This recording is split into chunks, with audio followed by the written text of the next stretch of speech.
The clash of swords is a thrilling art, but we shouldn't tear each other apart.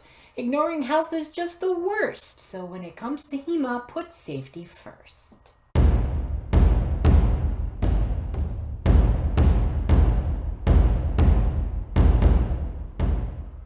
Hello friends, Lauren Danger here, and today we're going to talk about safety and swords and HEMA and things like that. And I've recorded this a bunch of times and I keep deleting it and it's too long or I keep getting interrupted, so this has been very frustrating. But it's important to talk about because I think that we sometimes forget that safety should be the first priority. And as the club has 2 new swords to hopefully be used for safe sparring amongst people with full gear, I think it's an important subject to just touch on. So there's always that person who always goes full out, who thinks that speed and strength and powering through is what you should do. But no. And not because it doesn't work as a technique, but because we don't need that. Because we do not live in the 1450s. We do not live all those years ago. We do not need to rely on our sword fighting skills to survive these days. And it may feel like that at some points, but trust me, we don't. European martial arts, or any martial arts, we study them because it should be fun. And yes, it's great to win a sword fight against someone, but at the same time, we do not want to hurt one another. And if we don't have respect and consideration for one another, if we're not looking out for each other's well-being, if we're not putting health and safety as priority 1, what is the point of what we're doing? Okay? This, even though it is a Fetter, is still a little stiff. It does have flex to it. That's nice, but it's still gonna hurt. Yes, it has a rolled tip, but that's still gonna bruise. I'm gonna cap this with some stuff. I'll talk a little bit more about this sword in a bit. But the point is, for all the safety gear, for all of the training swords, and let's face it, the only thing that feels like steel is steel. So you fence with steel because that's what's gonna give you the most realistic technique.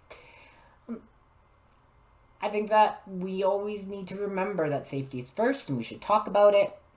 We should encourage it. And when we find people who aren't safe, when you're at a tournament and there's that person who gets sucky because they got hit, because someone had really good technique, so they power through and they try to use strength and speed to just hammer on someone, I think that those kind of people need to be kicked out. Really, you gotta learn. You can be warned once, and you don't change, out you go. Okay, harsh, maybe, but just because this is a safety tool with the shield and, it helps to catch the sword, because you need to keep the blade away from your hands. No glove on the market is going to perfectly protect your hand, and I don't care what the companies that make them say.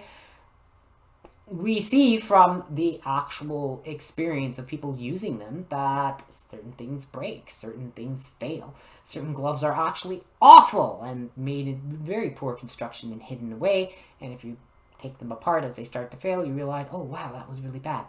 We won't get into name and shame on the products because I always hope that companies make better products as they go and find better ways to make them or have disclaimers. But it's also up to us to understand that nothing can be perfect, that nothing can be 100% safe. We are not living in bubbles, okay? We have to also train to be safe. Now, you can still hit people with your training sword, okay? It's fine. But you can learn how to be fast and technically proficient and dial down the power at the very end and still make contact but not actually hurt someone. Because even with a 1600 Newton fencing mask and overlay, I could still get a concussion if a student goes all out and smashes me in the head. Okay? It's not fun. Bruises still happen even though I wear the gear to train with students. Okay? Just a fencing jacket isn't enough, obviously. And I don't mind getting some bruises and being able to talk to people and make sure that they slow down and, follow through with the drill and make sure that the contact is appropriately controlled. And sure, after 11 years of HEMA, I have lots of control. And I can hit you without actually going full force, or I can pull just before I make contact. I'm not going off to tournaments, so as an instructor, I like doing these things. I like being able to put the point right in front of someone's face and stop it, so they get the idea that, sure, I have you, but I'm not hurting them. It's not my job.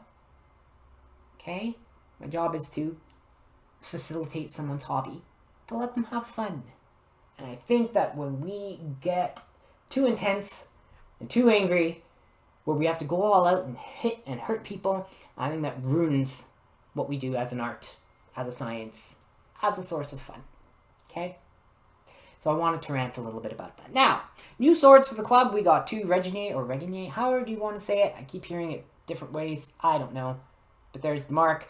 Fantastic. Like I said, it could have a bit more flex in the blade. This is just the standard Fetter that they have. Some people say Fetter. I say Fetter. I don't know. Whatever. Point being, training sword.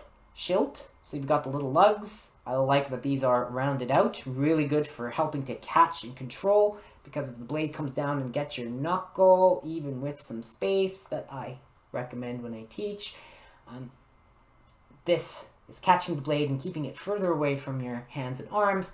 Great for safety. And that's because steel is the only thing that feels like steel, because you can make as many polypropylene and nylon and synthetic and whatever with little teeth and grooves and all sorts of stuff. They never are going to react the same way. Incidentally, I give this 4.5 out of 5. I would like a bit more flex in the blade. I did take this to a cardboard box outside, and it did chew right into the box. Rolled tips are good, but they can hook because there is a space. I'm going to cover these up. A little bit of soft, a couple layers of soft leather and some tape to kind of make it cushiony and protected, and I don't have to worry about this breaking off. Some people prefer spatulated tips. Those are good too, but they also need to be covered up. I think that if you are going to go a bit more intense with your swords, that just because the manufacturer has a tip that's supposed to be safer doesn't mean you can't make it even more safe by adding some extra padding, a cap, whatever. And every club has different rules. Different tournaments have different rules as to what they prefer on the edge of different types of swords. So look into that before you go ahead and start modifying things, of course. But you're just taping something on, and you're going to replace it often to make sure it stays in good shape. Something you can do. So, this new Fetter, fantastic. Love it. Love the length, love the weight, the balance, the feel. Balance is really close to the hands. This is going to be nimble. It's going to allow me to spar and train with students to really get them to go with a bit more power. But they're not going to hit so hard. At the same time, there's lots of control so that I don't have to hit them hard. I can still just dip because I'm not going to have all that mass in the blade. Remember, I'm not teaching this and they're not learning it because we're going to go use this on the streets. This is just fun. Sword fighting is cool. It is lots of fun. We do this as a hobby and it's great. And that's about it. So, if you have those people in your circles who are too intense, who think that they should carry swords and fight in the streets, you might need to help direct them to a different hobby. Yeah. Okay? So, Regenyei Fetter standard model, 4.5 out of 5. Definitely worth buying. Like I said, I'd like a little bit more flex. Other than that, everything is great. It's tight. It's fit. It swings well. Awesome stuff. Right?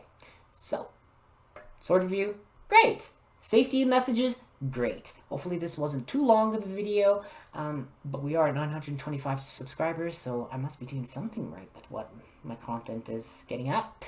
So thank you for subscriptions and likes, and of course, most importantly, comments. And until next time, remember, take care, stay extra safe, and be safe when you're swinging.